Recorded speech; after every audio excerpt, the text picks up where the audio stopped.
महाराज परीक्षित ने 2 प्रश्न किए हैं। हे महाराज, हे गुरुओं के गुरु, जिसकी मृत्यु अत्यंत समीप हो उसे क्या करना चाहिए, और जिसकी मृत्यु समीप न हो तो उस स्थिति में भी उसे क्या सुनना चाहिए, यत् श्रोतव्य, क्या जपना चाहिए, वो किसका कीर्तन करे, क्या करे, क्या सुने और क्या न करे। सुखदेव जी ने कोई फॉर्मेलिटी नहीं की, कोई मंगलाचरण नहीं किया, कुछ नहीं, सीधा प्रवचन देना प्रारंभ कर दिया। बहुत सुंदर। श्री शुक उवाच वरीयानेश ते प्रश्नः कृतो लोकहितं नृप आत्मवित् सम्मतः पुंसाम् श्रोतव्यादिषु यः परः वरीयानेश ते प्रश्नः। हे राजन, तुमने लोक कल्याण के लिए बहुत सुंदर प्रश्न किया है। वरीयानेश ते प्रश्न, जो आत्म तत्ववेत्ता हैं उनके लिए इससे श्रेष्ठ और कोई प्रश्न नहीं हो सकता। संसार में कहने सुनने की तो बहुत सारी बातें हैं। श्रोतव्यादीनि राजेंद्र नृणाम सन्ति सहस्रशः अपश्यताम् आत्मतत्त्वं गृहेषु गृहमेधिनां वरीयानेश ते प्रश्नः।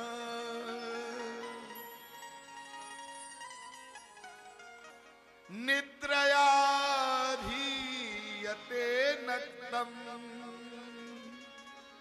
व्यवाये न च वावयः दिवाचार्थे हयाराजन् कुटुम्ब भरणेन वा वरीयानेश ते प्रश्नः। राजन,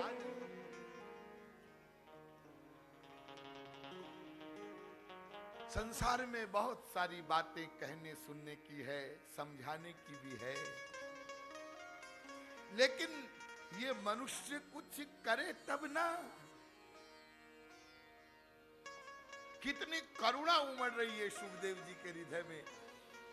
अरे राजा, मनुष्य की आधी उम्र, ध्यान दीजिए, सब लोग बहुत ध्यान से सुनिए, आधी उम्र मनुष्य की सोने में, निद्रा में या स्त्री प्रसंग में चली जाती है। इतना हम सोते हैं, और फिर जो बची उसमें से दिन काहे में जाता है। रात तो सोने में, स्त्री प्रसंग में चली गई, दिन वो कुटुंब भरने न वहा, गृहस्थी का पालन पोषण करने में, व्यापार, बिजनेस, सर्विस, उसमें चली गई। बहुत सारा समय दैनिक कार्य करने में चला जाता है, बहुत सारा समय संसार का व्यवहार निभाने में चला जाता है। आज इसकी शादी में जाना है, आज इसके यहाँ बर्थडे पार्टी है, आज इसके यहाँ कोई मर गया है, आज इसके घर का उद्घाटन है। हा? तो जीवन का बहुत सारा हिस्सा तो मनुष्य इसमें बिता देता है। वो भगवान का भजन करे कब?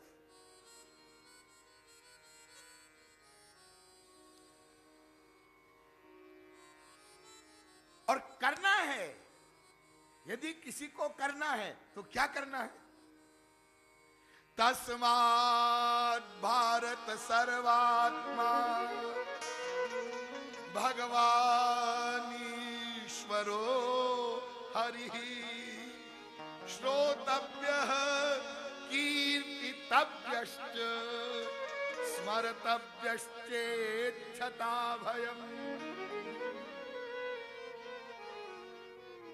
इतनी जल्दी में है सुखदेव जी कि उन्होंने क्या करना है ये तुरंत बता दिया। 3 काम करने हैं। भक्ति ही करनी है तो पहले सिद्ध हो चुका प्रथम स्कंद में। अब भक्ति भी कौन सी? भक्ति तो कई प्रकार की होती है, और कई प्रकार की भक्तियों में 9 प्रकार की भक्ति तो आप सभी जानते हैं। नवधा भक्ति, स्मरणम, कीर्तनम, अर्चनम, वंदनम, स्मरणम, सख्यम, दास्यम, आत्मनिवेदनम, पाद सेवनम। ये 9 प्रकार की भक्ति बताई गई है ना। ये खास है 9 प्रकार की भक्ति, और सभी आचार्यों ने 9 प्रकार की भक्ति का सम्मान किया है। लेकिन सुखदेव जी ने 9 प्रकार की भक्तियों में से भी 6 प्रकार की भक्ति को काट दिया, और केवल 3 प्रकार की भक्ति बता रहे हैं। बस ये करना चाहिए। कौन कौन सा?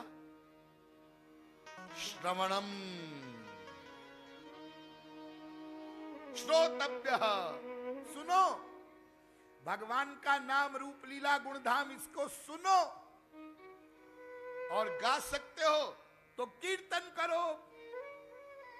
श्रवणम, कीर्तनम, और नंबर 3 सबसे इंपॉर्टेंट, स्मरणम।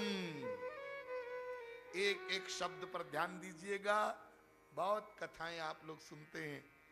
ये दूसरा स्कंद जो भागवत जी का है ना, ये इस स्कंद का नाम है साधन लीला, और ये सबसे छोटा स्कंद है, केवल 10 अध्यायों का, और लेकिन सबसे इंपॉर्टेंट है ये दूसरा स्कंद। और दूसरे स्कंद में भी जो 2 अध्याय हैं पहले, वो सबसे इंपॉर्टेंट है। सुखदेव जी ने 2 अध्यायों में वो जो समझाने वाली बात थी सब समझा दी, और आगे का जो वर्णन है उसके बाद का, वो तो इसलिए है क्योंकि अभी 7 दिन का समय था, इसलिए भगवत विषय का वर्णन करना था, इसलिए आगे की कथा हुई। लेकिन समझाने वाली बात जितनी थी सुखदेव जी ने 2 अध्यायों में समझा दी, और परीक्षित समझ भी गए। और 2 अध्यायों का उपदेश सुन करके परीक्षित जी ने अपना तन, मन, प्राण, बुद्धि सब संसार से पूरा अपना अटैचमेंट हटा करके श्री कृष्ण के चरणों में समर्पित हो गए, क्योंकि वो सुखदेव जी का प्रवचन था। वो ऐसा प्रवचन था कि 2 अध्यायों के प्रवचन से काम बन गया। लेकिन फिर आगे कथा चले, इसलिए महाराज परीक्षित ने प्रश्न भी किए और सुखदेव जी ने सुनाया भी। तो चाहे मृत्यु अत्यंत पास हो अथवा न हो, दोनों ही अवस्थाओं में ये 3 प्रकार की भक्ति मनुष्य को करनी चाहिए। कीर्तन, श्रवण और स्मरण। और फिर एक और इंपॉर्टेंट बात बताते हैं। सुखदेव जी के मन में एक बात आ गई कि भाई मान लो ये तो परीक्षित सुन रहा है, और बाद में भी तो इस कथा को सुनेंगे ना लोग, तो किसी को ये श्रवण कीर्तन भजन ये पसंद न हो तो उनका भी तो समाधान होना चाहिए ना। तो उन्होंने आगे कहा, एतावान सांख्य योगाभ्याम स्वधर्म परिनिष्ठया।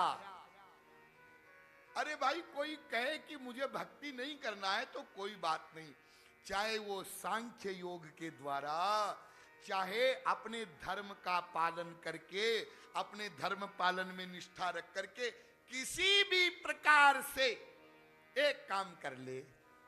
क्या काम कर ले? ये काम कर ले कि जन्म लाभ पर पुंसाम अन्ते नारायण स्मृति। जन्म का जो सबसे बड़ा लाभ है, सबसे बड़ा लाभ वो क्या है? वो ये है कि अंतिम समय में, मृत्यु के समय में भगवान का स्मरण हो जाए। बस इतना करना है। यम यम वापि स्मरण भावम त्यजत्यन्ते कलेवरम। भगवान श्री कृष्ण गीता में कहते हैं कि अंतिम समय में मनुष्य जिसका स्मरण करेगा और शरीर को छोड़ेगा उसी को प्राप्त हो जाएगा, पक्का। यदि मरते समय में स्मरण किया अपनी मां का, हाँ, तो मां मरने के बाद जहां जाएगी वहां चला जाएगा। मरने के बाद, मरते समय स्मरण किया अपने घर में पाले हुए कुत्ते का, तो कुत्ते के पिल्ले बन जाओगे। जी हाँ। और मरते समय स्मरण किया अपने दुश्मन का, पड़ोसी का, जिसको दुश्मन मानते हो तो उसके घर में बच्चे बन के पैदा हो जाओगे। हाँ, इसलिए मनुष्य को किसी भी उपाय से ऐसी साधना करनी चाहिए कि अंतिम समय में भगवान का स्मरण हो जाए।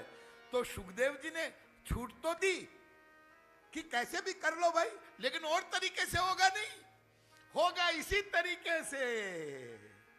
आप ये मत समझिएगा ये तो बहुत अच्छा है, मरते समय स्मरण करना है। हाँ, तो अब मटर गश्ती करते रहो, और जब सीरियस बीमार होंगे तो कमरे में भगवान का फोटो लगवा लेंगे, मूर्ति रखवा लेंगे, गीता का पाठ सुन लेंगे, सुंदरकांड का पाठ कर लेंगे, कीर्तन करा लेंगे और स्मरण कर लेंगे। ना ना, ऐसा नहीं होगा। जीवन भर आप जिसका स्मरण करते हैं, अभ्यास करते हैं, जिसकी भक्ति करते हैं, जिससे प्यार करते हैं, मरते समय उसी का स्मरण होता है, भगवान का स्मरण नहीं होगा। इसलिए पहले जो 2 अध्याय हैं, उन अध्यायों में सुखदेव जी ने 2 प्रकार के ध्यान का वर्णन किया है। वो 2 प्रकार का जो ध्यान है उसको कहते हैं, शास्त्रीय भाषा में बोलते हैं सूक्ष्म ध्यान और स्थूल ध्यान। और उसको सरल भाषा में यदि मैं आपको बताऊं तो उसको ऐसे समझिए कि 2 प्रकार की साधना का वर्णन किया है। एक तो कर्म संन्यास की साधना और एक कर्म योग की साधना। कर्म संन्यास की साधना का मतलब क्या होता है? कर्म संन्यास की साधना का मतलब कर्मों का न्यास करके, कर्मों को छोड़ करके साधना करना। और कर्म योग की साधना का मतलब क्या? कर्म योग की साधना का मतलब मन भगवान में लगा रहे और शरीर से संसार का कर्म करें, इसका नाम कर्म योग की साधना।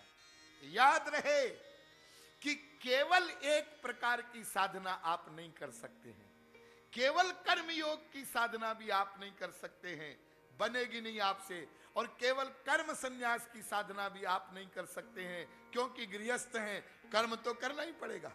इसलिए दोनों को मिला करके चलना पड़ेगा।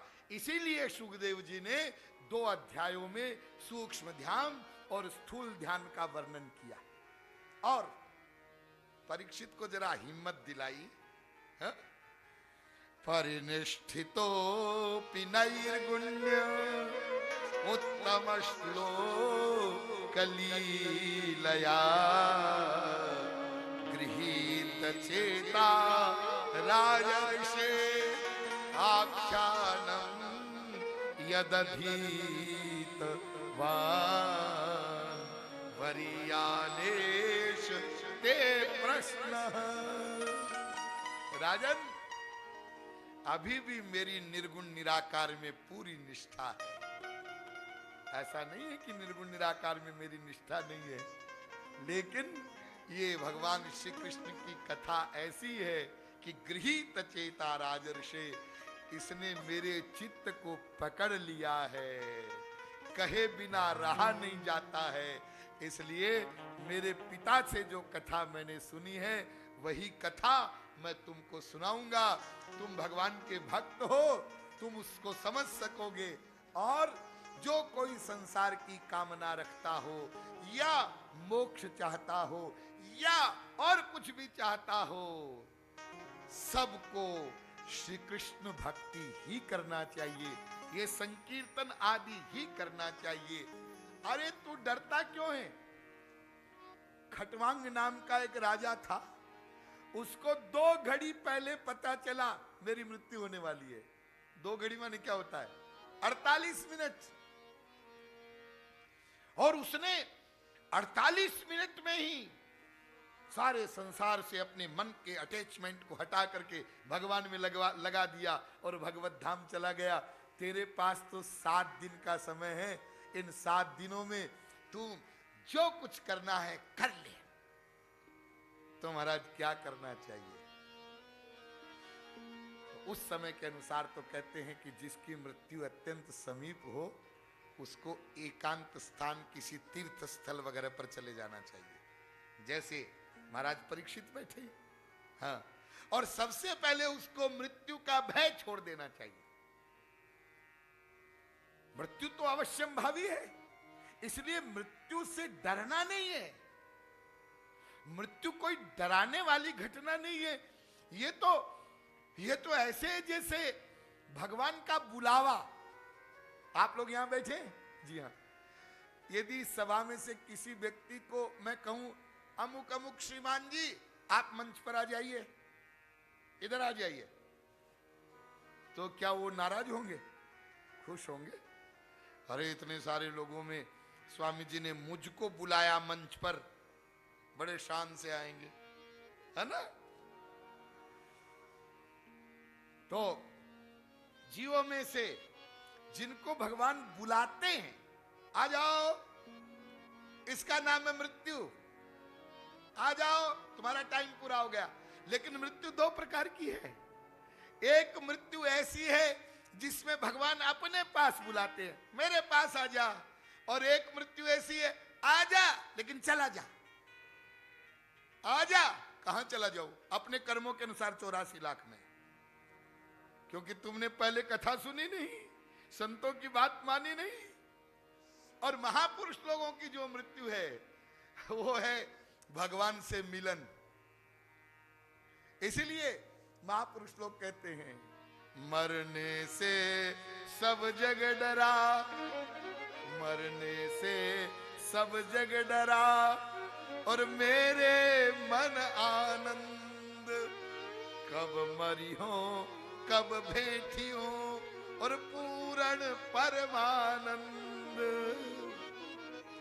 कबीरदास जी कहते हैं सब लोग मरने से डरते हैं और मैं तो इंतजार कर रहा हूं, मेरे मन में तो बड़ा आनंद है। कब मरूं, कब ये शरीर छूटे, कब अपने प्रभु से मिलन हो, उनके धाम जाऊं। हाँ? तो मृत्यु के भय को भगा दे, सावधान हो जाए। और फिर वो भागवत जी में तो ऐसे वर्णन किया है कि पहले स्थूल ध्यान, स्थूल ध्यान माने पाताल से लेकर के ब्रह्मलोक तक सब कुछ भगवान है।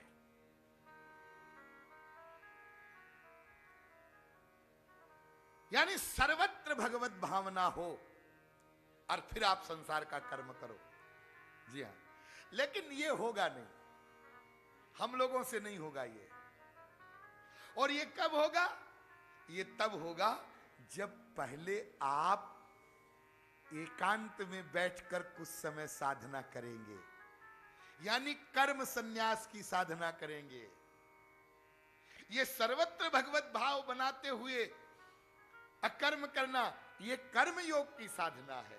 और एकांत में बैठ करके भगवान में मन लगाना, ये कर्म संन्यास की साधना है। कुछ देर के लिए आप लोगों ने, आपने कर्म को छोड़ दिया, भाई हम ये 1 घंटा कुछ नहीं करेंगे। अरे भाई देखो, आप जरा ये विचार करो, हमारा ये शरीर है ना, हाँ, शरीर के लिए और शरीर के संबंधियों के लिए हमारे पास 24 घंटे का टाइम है, हाँ। और आत्मा जो मेन है, असली, जिस आत्मा के निकल जाने पर शरीर को एक दिन भी लोग घर में नहीं रखते हैं,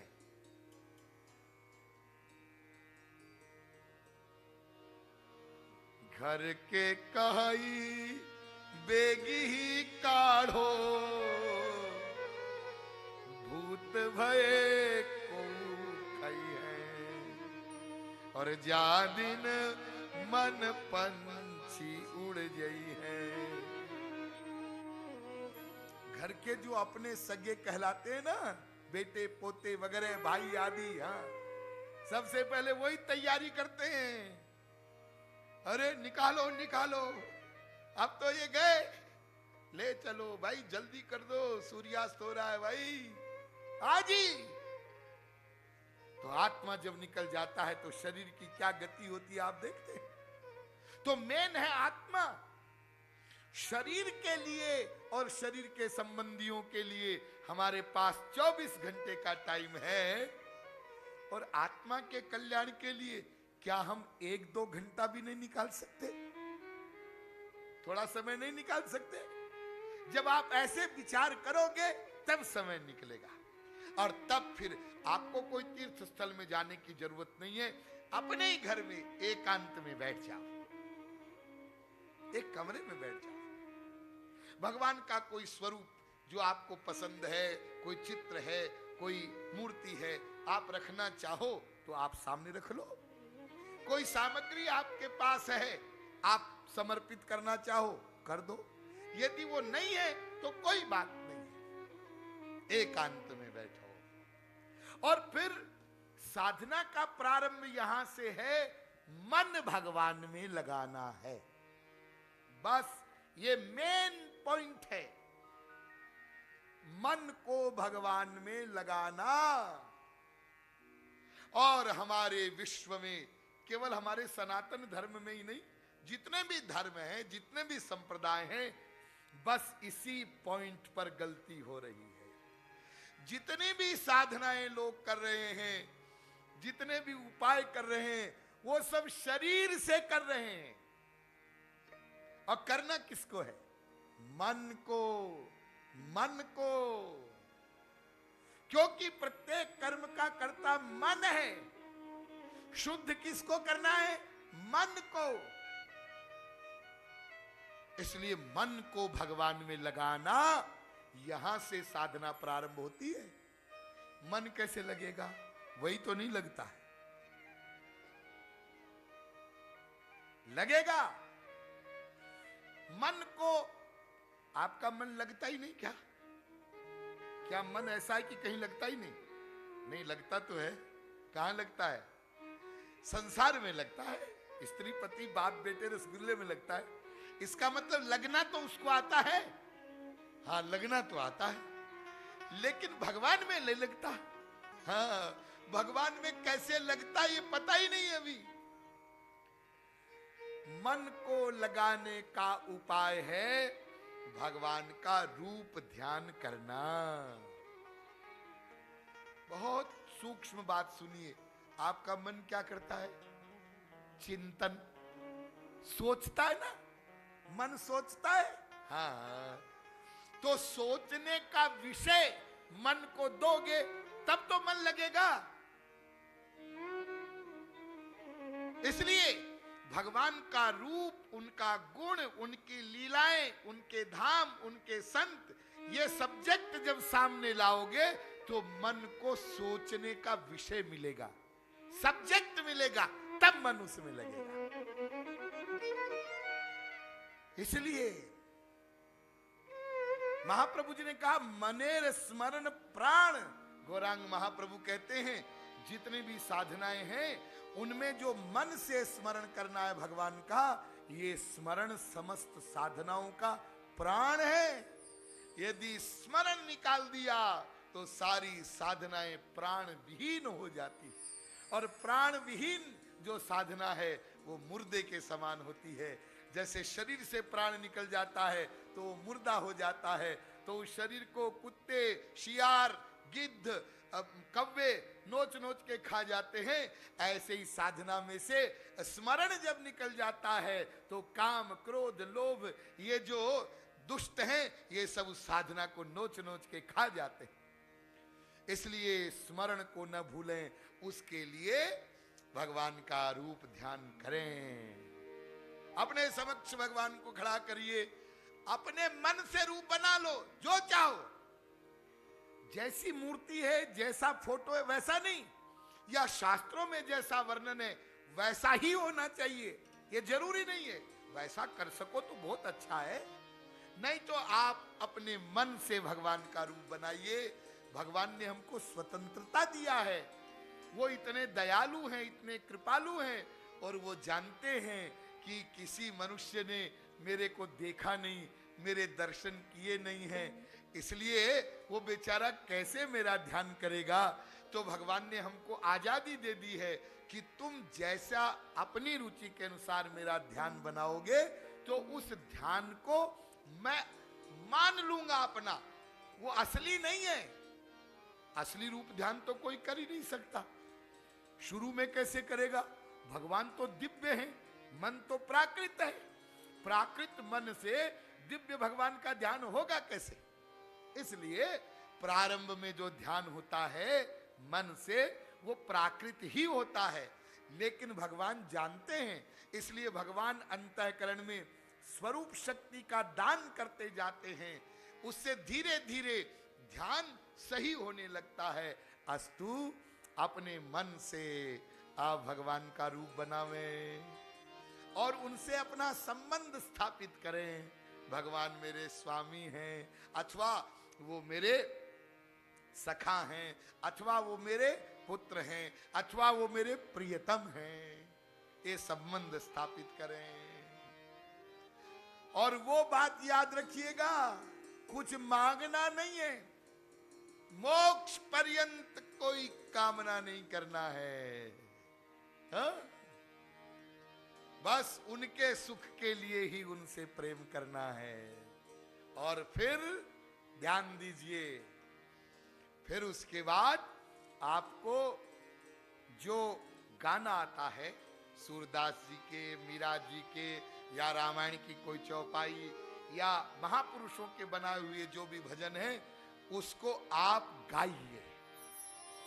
नाम लीला गुणा दीना मुच्चैर भाषा तु कीर्तनम। कीर्तन किसको कहते हैं? भगवान का नाम, उनका रूप, उनका गुण, उनकी लीलाएं, उनके धाम और उनके जन, इसके विषय को गाना, इसको कहते हैं संकीर्तन। इसका नाम संकीर्तन। जैसा आपको आवे वैसा गाओ, और बदल बदल करके गाओ, ये भी बात है। देखिए हमारा मन है ना, हाँ, अनादिकाल के अभ्यास के कारण उसका एक स्वभाव पड़ गया है। क्या? वो परिवर्तन चाहता है, परिवर्तन, चेंज। ये हमारे मन का स्वभाव है। आप कपड़े पहनते हैं, जी हाँ, तो बदल बदल के पहनते हैं ना, कभी कैसी पैंट, कैसा कमीज, कभी कुर्ता पायजामा, कभी कुछ कभी कुछ। हाँ? हमारी माताएं बहनें बदल बदल के वस्त्र पहनती हैं, बदल बदल करके मेकअप करती हैं। हाँ?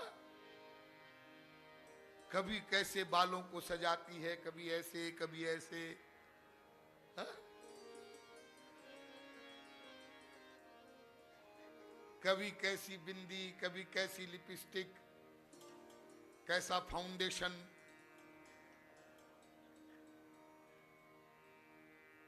चेंज। एक जैसे से बोर हो जाते हैं। अरे ये तो हम लोगों का बस नहीं चलता है। हमारा मन इतना चेंज पसंद करता है कि हमारा बस चले तो हम एक दिन नाक को इधर लगावें, कान को इधर लगावें, होठ को इधर लगावें। हाँ? लेकिन अब ये तो हो नहीं सकता, तो जो जहां है उसी में घपड़ सपड़ करते हैं। और एक आजकल बीमारी है, मैचिंग। जिस कलर की साड़ी है वो तो उसी मैचिंग का ब्लाउज होना चाहिए, उसी कलर की बिंदी होनी चाहिए, उसी कलर की लिपस्टिक होनी चाहिए, उसी कलर का वो आईब्रो वगैरह होना चाहिए, उसी कलर की चप्पल होनी चाहिए। अरे कई बड़े लोगों के घरों में हमने देखा है जूता चप्पल रखने का कमरा होता है, महात्मा के ठहरने का नहीं होता। वो तो कहते हैं बाहर ठहरा दो माहेश्वरी भवन में, लेकिन जूते चप्पल का कमरा होता है। विचित्र है मनुष्य की बुद्धि। जूता खरीदने जाता है एयर कंडीशन शोरूम में, ध्यान दो, एयर कंडीशन शोरूम में जाता है जूता खरीदने, जो पैर में पहनना है और जो पेट में रखना है उसके लिए फुटपाथ पर जाके खाता है चाट। जूता एयर कंडीशन शोरूम में। आधुनिक सभ्यता है भाई। आजकल के आधुनिक लोग जो हैं परिहास में कहते हैं खाते बाहर हैं जाते घर में। समझ गए ना आप लोग? और हमारी सभ्यता क्या थी? खाओ घर में जाओ बाहर। हाँ? शहर वाले जो लोग हैं, यदि हाथी आ जाए तो एलिफेंट आ गया। हाँ? हाथी एलिफेंट। गांव में चला जाए हाथी तो गणेश जी महाराज आ गए, प्रणाम करने लग जाते हैं लोग। हाँ? कितने सरल।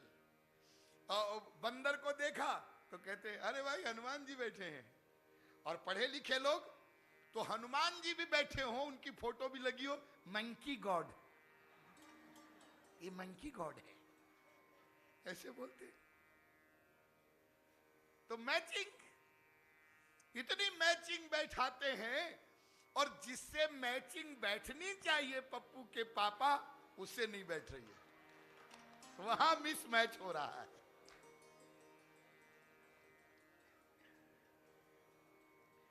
मैं आपको यह बताना चाहता हूं कि हमारा मन परिवर्तन पसंद करता है, ये मन का स्वभाव है। इसलिए मन के इसी स्वभाव के अनुसार बदल बदल के भगवान का नाम, उनका रूप, उनका गुण, उनको जब हम गाएंगे, एक लीला गाओगे तो बोर हो जाओगे। देखो प्रवचन कथा में भी यदि मैं एक ही ढंग से बोले तो थोड़ी देर में आप बोर हो जाओगे। तो हमको बहुत ध्यान रखना पड़ता है। अरे अब लोग थोड़े बोर हो रहे हैं, चलो अब सब्जेक्ट को बदलते हैं, हाँ? अब थोड़ा सा दूसरे ढंग से बोलते हैं ताकि ये उसको ध्यान से सुने। तो हम भगवान की किसी लीला का ध्यान कर रहे हैं, कितने दयालु हैं, कितने कृपालु हैं। स्वामी जी ने कल बताया, पूतना जहर लगा के उनको मारने के लिए गई, फिर भी पूतना को मां की गति दे दिया, अपना धाम दे दिया। लेकिन इस लीला का चिंतन थोड़ी देर तो करोगे, फिर बोर हो जाओगे। तो फिर दूसरी लीला को लाओ। अरे वो इतने कृपालु हैं कि द्रौपदी ने पुकारा, हा गोविंद, द्वारिका वासिन, तुरंत अब अम्बरावतार हो गया। थोड़ी देर इसमें मन लगेगा, फिर चेंज कर दिया। अरे शबरी के जूठे बेर वो खाते हैं, कितने कृपालु हैं। अरे गोपियों के साथ नाचते हैं छाछ पर।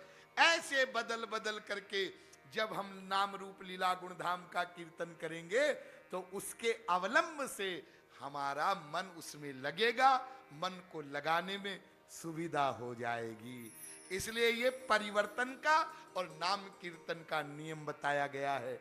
और जोर से कीर्तन करना इसलिए बताया गया है कि यदि घर में आप चुपचाप बैठे हैं और कमरा बंद किया हुआ है कि ध्यान कर रहे हैं, करना ध्यान ही है, मन ही भगवान में लगाना है, लेकिन चुपचाप बैठे रहेंगे तो क्या होगा कि बाहर के जो शब्द हैं वो आपके कान में आएंगे और आपको डिस्टर्ब करेंगे।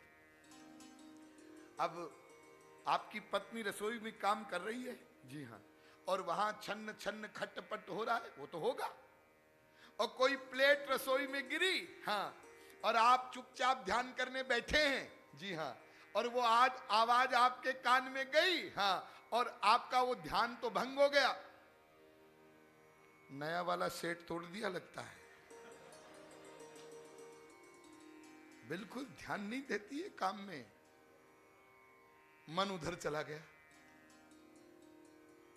अरे आपका छोटा बच्चा ये मान लो, वो कब रोएगा ये तो कोई निश्चित नहीं है।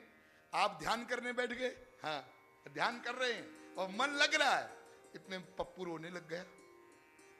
अब आपका मन उधर चला गया, आप सोचने लगे ये क्यों रुला रही है, इसको मालूम नहीं है क्या मैं ध्यान करने बैठा हूं।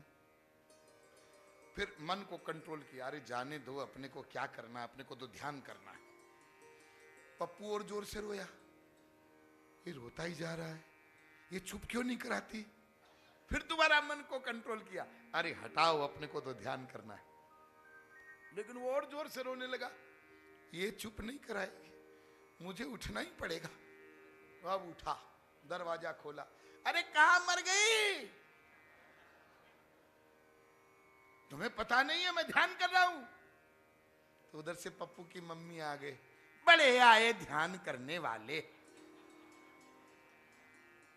ऐसा ही ध्यान करना था तो फिर ब्याह काहे को किया, और ये पैदा काहे को किया, चले जाते स्वामी जी के साथ गौशाला में।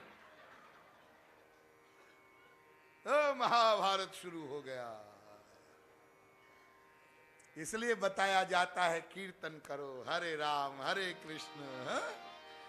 हाँ, कीर्तन करोगे तो बाहर का कोई शब्द, कोई आवाज आपके कानों में नहीं आएगी, तो आप डिस्टर्ब नहीं होगे। इसलिए उच्च स्वर से हरि नाम कीर्तन। इसलिए ध्यान दीजिए गौरांग महाप्रभु।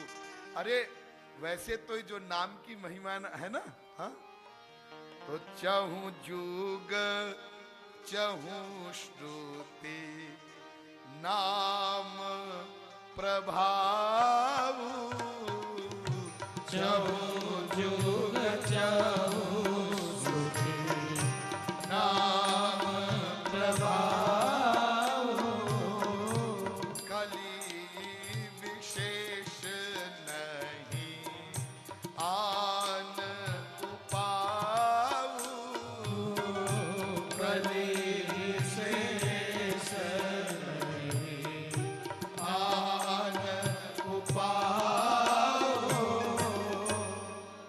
चारों युग में चारों वेदों में नाम की महिमा गाई गई है, लेकिन कली काल में तो विशेष विशेष यही कली काल न साधन दूजा, यही कली काल साधन दूजा, जोग यज्ञ जप तप व्रत पूजा, योग यज्ञ जप तप व्रत पूजा।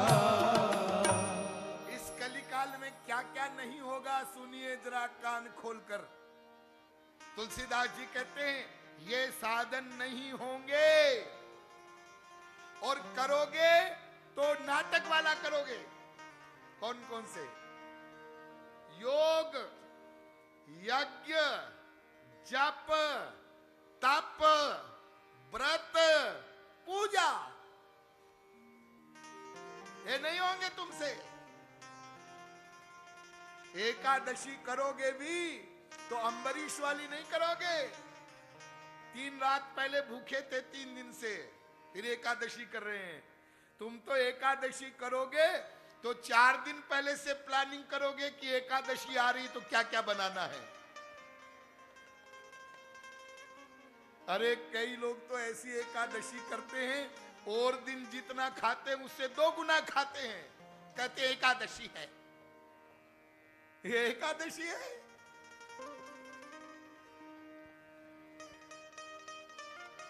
तो ये सब नहीं होंगे तो क्या करें फिर महाराज? बस 3 काम करो, वही सुखदेव जी वाली बात बता रहे हैं। राम ही सुमिरिय गाइय, राम ही सुमिरिय गाइय, राम संतत सुनिय, राम गुण ग्राम संतत सुनिय, राम गुण ग्राम। भगवान का स्मरण करो, कीर्तन करो, सुनो।